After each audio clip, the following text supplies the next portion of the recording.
YTN 뉴스파이팅 김영수입니다. 2부 순서 이어갑니다. 윤 대통령 탄핵 심판 선고가 지연되는 가운데 이재명 대표의 선거법 2심 선고가 오늘 나옵니다. 민주당은 검찰의 무리한 기소, 정적 탄압이라면서 무죄를 주장하고 나선 반면 국민의힘에서는 유죄가 나오면 정치할 자격이 없다며 결과에 승복하라고 압박하고 있습니다. 민주당 한민수 의원과 함께 이야기 나눠보겠습니다. 어서 오십시오.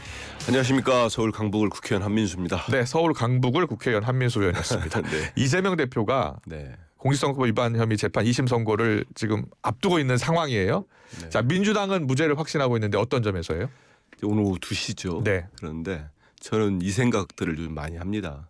윤석열 대통령이 그동안 참 역설적이지만 네. 추억 같은 얘기를 많이 했어요. 후보 시절에 그런 얘기를 하죠. 정치 보복이 뭡니까? 예. 어느 한 후보가 묻습니다. 그런 얘기를 해요. 1년 내내 주변을 탈탈 털고 네. 그 사람을 끊임없이 수사를 하고 하면 그게 정치 보복입니다. 예. 이재명 대표는 3년 가까이 지금 수사를 받고 있지요. 예. 또 한 번은 그런 얘기 합니다. 그 딱 사람을 정해가지고 기소를 하고 네. 수사를 하고 기소하고 하면은 대법원 가서 설사 무죄를 받아도 그 사람의 인생은 결단이 납니다. 이런 얘기합니다. 예. 우리 헌정사에 네. 대선 후보를 본인과 경쟁했던 대선 후보를 당선 목적에 허위사실 공표죄를 걸어서 기소한 첫 번째 사례입니다. 그런 걸 보면은 유독 이재명 대표에게 윤석열 정권은 가혹하게 했다. 그리고 예. 이번 과정도 쭉 말씀드리겠습니다만 네. 여러 가지로 보면은 정말 검찰이 기소권을 남용하지 않았나, 예. 수사권을 남용했다 이렇게 보는 게 저는 타당해 보입니다. 네. 지금 1심에서 징역 1년에 집행유예 2년. 사실은 이게 그대로 확정되면 피선거권을 10년이나 박탈당하는 거잖아요. 저는 그렇게 이제 나오지 않을 거라고 그러니까요. 기대를 하고 있는데요. 예. 사실 1심 때도 우리 김 국장도 김행커도 아시지만 네. 다수의 진짜 예. 보수 언론마저도 이게 최대 봐도 벌금형 100만 원 밑으로 예. 나올 거라 예. 예상을 했었죠.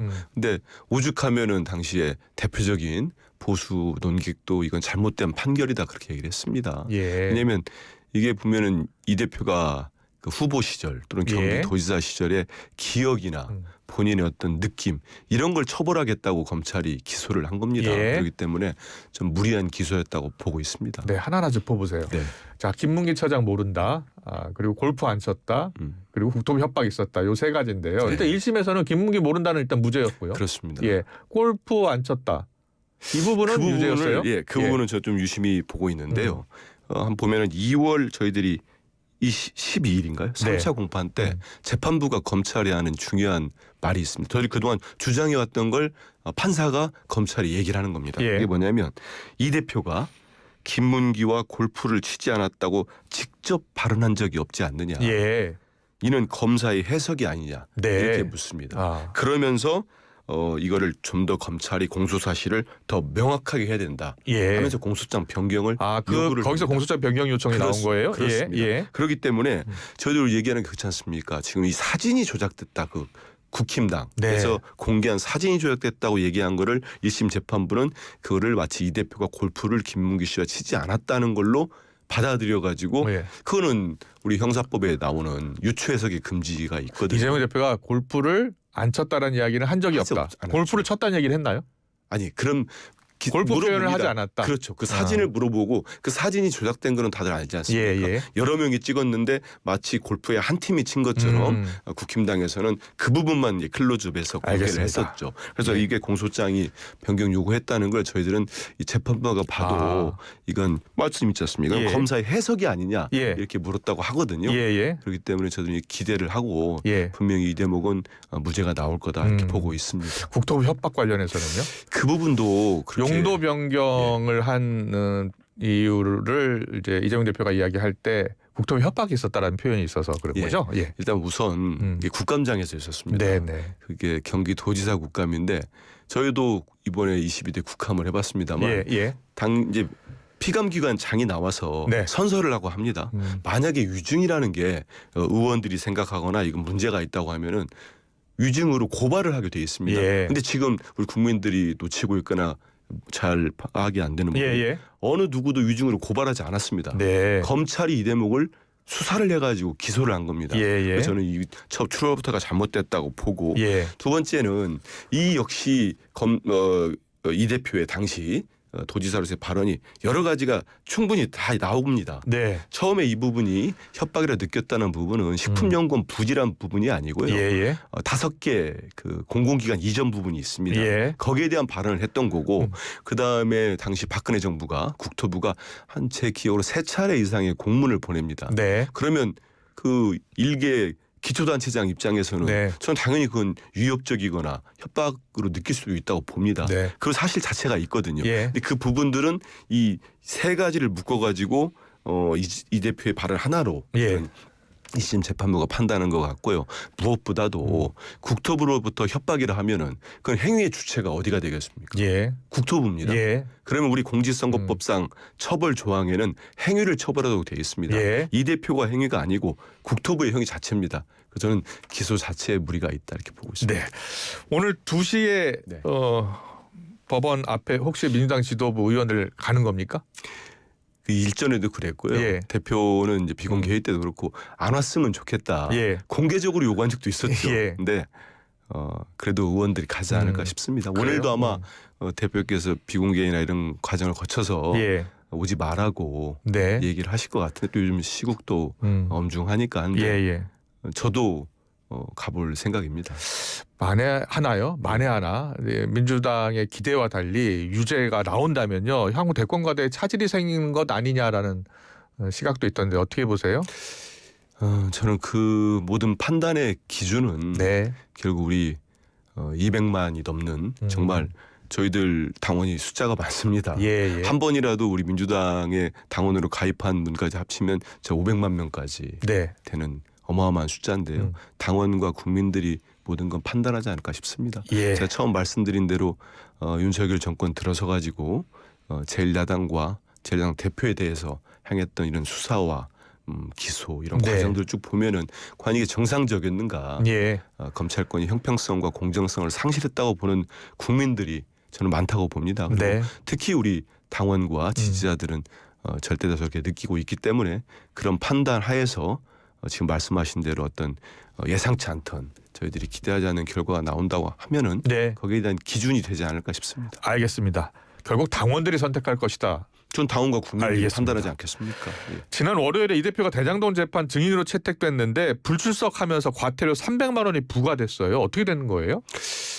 그러다 보니까 뭐 김기현 전 대표 같은 분 이분들 뭐 SNS로 사실과 다른 내용을 가지고 심하게 공격을 해놨더라고요. 저는 그분 얘기는 별로 뭐 귀담아 듣지 않습니다. 왜냐하면 그 뭐 윤석열 정권에서 그렇게 핍박받다가 사실상 대표직에서 쫓겨난 분이 지금은 윤석열 대통령 지키겠다고 저러고 다니고 있으면 우리 국민이 순수하게 믿겠습니까? 저는 그분이 주장하거나 이런 것들은 보면은 다 정치적 의도가 있어요. 근데 김기현 의원이 뭐라고 이야기했는지 좀 알고. 아무리 숨어도 진실은 감춰지지 않는다. 강제 구인해야 한다라는 주장에 대한 이야기를 하시는 거죠. 그렇죠. 왜 하냐면은 제가 찾아보니까 이분이 뭐 여기에 대해서 소명도 하지 않았다. 불출석에 대해. 어떻게 된 일이에요? 그러니까 왜 300만 원의 과태료가 나온 거예요? 뭐 과태료 나온 거에 대해서는 뭐 법원이 불출석했으니까 뭐 거기에 대해서 할 수 있다고 봅니다. 그런데 불출석 사유서를 법원에 분명히 제출을 했습니다.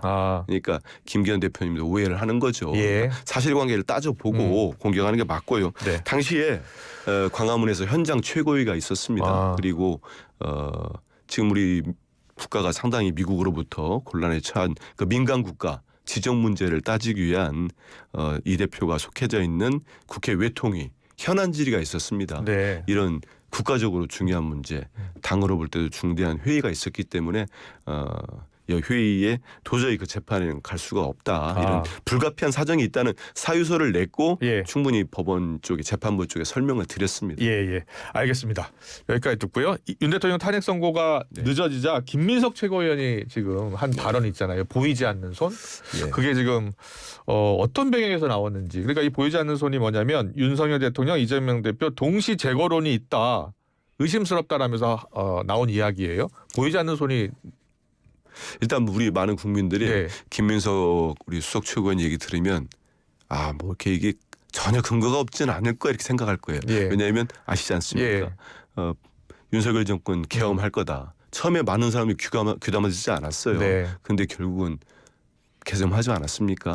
여러 가지 저는 뭐 합리적인 추론이랄지 정황을 가지고 저는 김민석 최고가 얘기했다고 생각을 합니다. 그래요? 예. 왜냐하면 우리 그 헌재가 그 최종 변론을 지난달 25일 날 마쳤습니다. 네. 그리고 국민들이 빠르면 3월 7일 보통 이제 금요일 날 주로 많이 했기 때문에 노무현 대통령 3월 중순 이렇게 예상했었잖아요. 그랬었죠. 예. 그리고 빠르면 7일, 예. 늦어도 14일은 나온다. 그리고 국민들이 14일 넘기니까 21일은 나오지 않겠어? 근데 지금 내일 모레 28일도 안 나올 가능성이 있다고 합니다. 네. 이런 과정들을 볼 때 모 언론에 그럴싸한 시나리오로 돌기 시작한 게 있었습니다. 예, 예. 윤석열 대통령이 어차피 헌재에서 판면된 가능성이 높다. 예. 저도 뭐 이렇게 100% 믿고 있습니다. 예. 그러면 이재명 대표까지도 뭐 2심이랄지 이런 사법적인 예. 과정들을 본 다음에 같이 좀 전에 표현하신 대로 그렇게 해야 되는 거 아니냐. 예. 이런 얘기들이 있었죠. 근데 네. 지금 정말 예상치 않았던 윤석열 대통령의 구속 취소. 예. 그거를 예상했던 국민이 저는 심우정 총장하고 그 판사 외에는 몰랐을 거예요. 자, 그렇다면 보이지 않는 손 실제 존재한다면 그 보이지 않는 손은 헌재를 향하고 있는 겁니까? 사법부를 향하고 있는 겁니까? 좀 더 구체적으로 어디를 향하고 있는 걸까요? 보이지 않는 손. 보이지 않는 손을 지금 밝히면 그게 보이는 손이 되겠죠. 근데 여러 가지 의심할 정황들은 있는데 네. 이건 저는 계엄과는 달리 말 그대로 정말 의심이거나 저희들이 이렇게 경고를 해서 그런 일들이 벌어지지 않기를. 왜냐하면 우리 사회에 우리 국가의 주인은 저는 국민이라고 생각합니다. 어느 특정 카르텔이랄지 어떤 특정 기득권 세력이 대한민국을 좌지우지할 수 있다는 저는 이런 생각은 안 했으면 좋겠습니다. 멈췄으면 좋겠습니다. 예. 보이지 않는 손이라는 게 단순 음모론이 아니라 실제 가능성이 있다고 보시는 거예요? 전 여러 가지 벌어지는 일들이 보면은 충분히 이렇게 의심을 하거나 경계를 할 부분들은 좀 있지 않나 이런 생각은 해봅니다. 일반 국민들 입장에서 이 보이지 않는 손이 과연 누굴까? 무엇을 이야기하고 있는 것일까? 일단 저는 뭐 김문석 수석 최고위원도 현재로서는 뭐 명확하게 뭐가 있다면 공개를 하거나 하지 않겠습니까? 그런데 예전에 저희들이 계엄에 대한 징후를 느꼈을 때도 여러 경고를 했었는데 그런 과정들 단계라고 봅니다. 그래서 이런 것들이 현실화, 가시화되지 않기를 바라는 거죠. 알겠습니다. 국민의힘에서는 한덕수 총리 탄핵 결과처럼 윤석열 대통령 탄핵 선고가 기각 결정이 날 가능성이 높다라는 이야기를 하고 있습니다. 결과를 어떻게 보시는 거예요? 뭐 제가 들은 얘기를 소개도 될지 모르겠습니다만 저는 국민의힘 지도부가 일부 정말 초선 의원들 중심으로 일부 의원들이 진짜로 윤 대통령 탄핵이 기각되거나 각하될 가능성이 높다고 믿어서 당황했다는 얘기를 제가 들었습니다. 그 얘기는 뭐겠습니까? 본인들도 그렇게 보지 않는다는 얘기죠. 왜냐하면 한덕수 총리하고는 쟁점 자체가 다릅니다. 윤석열 대통령 쟁점 5가지이지 않습니까? 다 아는 것처럼 비상계엄의 적법성. 위법성을 본 거 아닙니까? 그건 한 총리도 인정했습니다. 국무회의 자체가 열리지 않았다. 그 말로 결정이 된 겁니다. 그리고 두 번째 포고령의 위법성. 뭐 다 국회는 절대 들어가면 안 됩니다. 국회의 의사 결정을 방해하는 행위 자체가 우리 헌법을 위반하는 겁니다. 개헌법에도 없어요. 세 번째는 군인과 경찰이 국회에 들어간 거. 국회를 침탈한 거는 온 국민이 TV로 다 봤습니다. 네 번째 선관위에 대한 군을 투입한 거. 윤석열 대통령이 자백하지 않았습니까? 헌재에서. 5번째 정치인과 법조인들에 대한 체포 지시. 수많은 곽정근 사령관을 비롯한 수많은 군인과 경찰이 증언을 했기 때문에 이 중에 하나만 헌법을 위반해도 윤석열 대통령은 파면이 맞습니다. 알겠습니다. 그럼 한덕수 총리 같은 경우에는 민주당에서는 기각 가능성이 높다고 보신 거예요? 그렇지는 않죠. 왜냐하면 저희들은 마은혁 재판관, 왜냐하면 그 이후에 최상목 권한대 지금 이제 부총리가 됐습니다만 그때에도 헌재가 만장일치로 그 국회에서 추천한 헌재 재판관을 임명하지 않는 것은 국회의 권한을 침해한 행위다. 위헌 위법이다 했잖아요. 그렇죠. 해가지고 만장일치로 뭐 위헌이라고 했습니다. 근데 이제 한덕수 총리도 그분도 한 5가지 쟁점이 있었어요. 그 중에 헌법재판관 미임명에 대해서는 이번에도 위헌이다는 판결이 나왔습니다. 기각 5명 그리고 각하 2명, 인용 1명 이렇게 나왔잖아요. 나왔습니다. 그래서 윤석열 대통령 탄핵 심판 선고도 당초 3월 초까지만 하더라도 야당에서는 8대0 인용을 위해서 헌재가 토론을 하고 있고 그래서 의견을 모으고 있다라고 이렇게 이야기를 많이 했는데 최근에는 좀 헌재가 왜 선고하지 않느냐, 빨리 선고하지 않느냐에 대해서 의문을 많이 제기하고 있는 것 같아요. 그 의무는 뭐 국민들 모두가 가질 수 있고 있습니다. 우리 한민수 의원께서는 어떻게 보고 있는 거예요? 추정하는 이거 추정입니다. 왜냐하면 뭐 들리는 얘기는 많지만 다 믿을 수는 없고 저는 헌법재판관들이 보완성은 철저한 것 같고 그게 맞다고 봅니다. 그런데 저는 지금 제가 볼 때는 그 처음 말씀하신 대로 그런 과정들이 있지 않았겠나 생각하지만 지금 보면은 헌재가 우선순 중심으로 먼저 하겠다는 얘기를 하지 않았습니까? 그런데 지금 보면 역순으로 해오고 있어요. 헌재 재판관님들 나름대로 절차를 밟아오고 있고 그게 검사분들에 대한 판단을 먼저 하고 그다음 한덕수 총리까지 하고 그리고 가장 늦게 이제 윤석열 대통령에 대한 결정을 내리기 위한 과정이라고 보고요.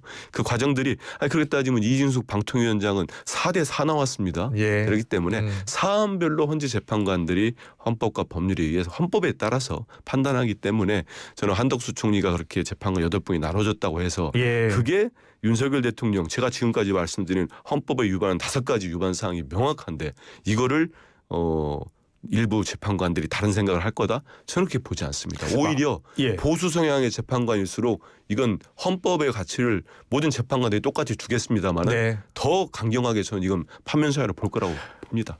그럼에도 불구하고 만약에 탄핵 기각이 결정이 되면 민주당은 어떻게 대응할 생각입니까? 저는 이런 말씀을 들을 때마다 이런 생각을 합니다. 적절한 비유인지는 모르겠습니다만은 학폭 사건이 벌어지면은 저는 나중에 이런 분들이 있어요.